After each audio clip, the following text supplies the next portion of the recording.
Dr. James Beckett, Sports Card Insights, another short episode. Again, as I say, I try to make these episodes timely, but sometimes there's just something that's, you look at the day on the calendar and you say, this is worth talking about. And when it's worth talking about, but only for a couple of minutes, I can stick it on the weekend and just give you more of a microcast. So thanks to our sponsors, Beckett Media, Beckett Grading, Beckett Authentication, ComC, CUMC.com, Burbank Sports Cards, Mike's Stadium Sports Cards, Heritage Auctions, Huggins & Scott Auctions, Topps, Panini, and Upper Deck.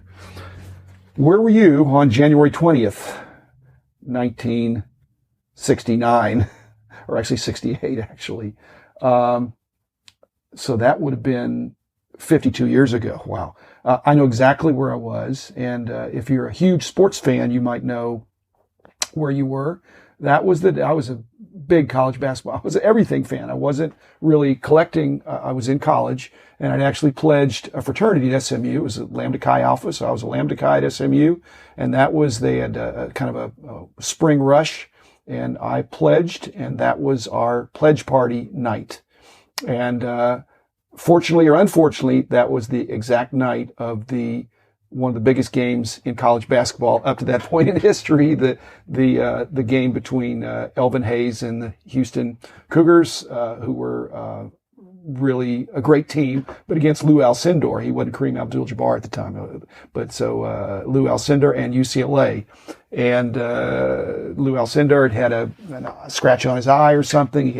He'd been not working out, and they played in the Astrodome, which is in the middle of this huge thing. Again, it was the largest audience. Anyway, it's on TV. But this is, we had pledged that afternoon, and that night is the party where you go to this play. It was downtown at a hotel, and all the actives are there, and myself, and we had a really large pledge class. I didn't know all the guys, and it was not a huge fraternity, but we had a huge pledge class. And I like I said, I didn't know that many there, but I just thought, I went through Rush, that this is the place where I want to make some friends for the next 3.5 years. Okay, here's the catch, is that the game was going on, and there's like a band, and then there's this, and so unbeknownst to me, I was scrambling, and so were, unbeknownst to me, a few other guys to try to find a TV where, even though we were excited about being in the fraternity, we wanted to find the game. Again, it was a huge game, memorable game, and I was a UCLA fan, actually, because my parents had moved to the LA area by that time. So we find a TV in this room off to the side, and there's, so I walk up, there's a couple guys watching, I come up, and a few more guys come up, and there's, it's 100 and some guys in the fraternity.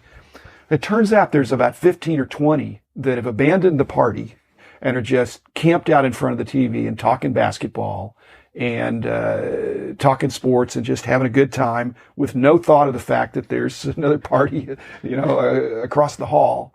The punchline is those 15 or 20 guys there became the nucleus of, and some are best friends even to today. That was the winnowing. That was the way to filter out who were the guys in the fraternity that I had most in common with. They were the most avid, the most into sports. And again, it's just uncanny that was a fork in the road right there. And so the guys on my left and my right in that room, we just became fast friends.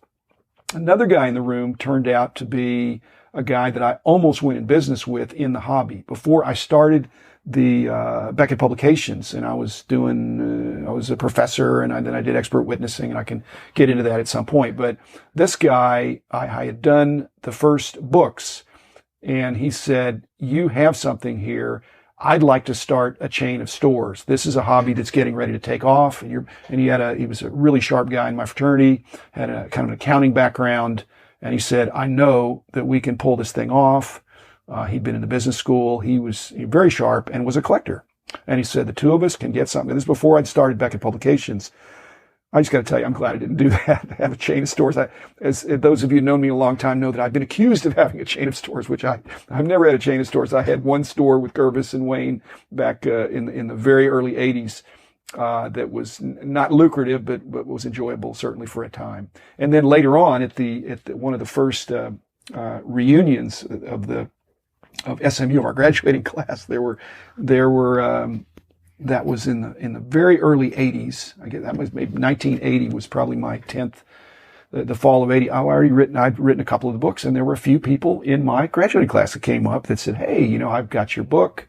So I got to find out that there were other card collectors out there. Well, again, that was the way back in the old days, and it was a lot of fun. But it all started. Well, actually, it didn't all start, but identifying friends. It's kind of funny when you love sports and you love collecting. It's kind of interesting how people can coalesce around a common interest, and then you can build on that friendship. So I was very blessed on January 20th. 1968, but not in the way I thought. UCLA lost, but I picked up some best friends for life. Thanks. Talk to you again tomorrow.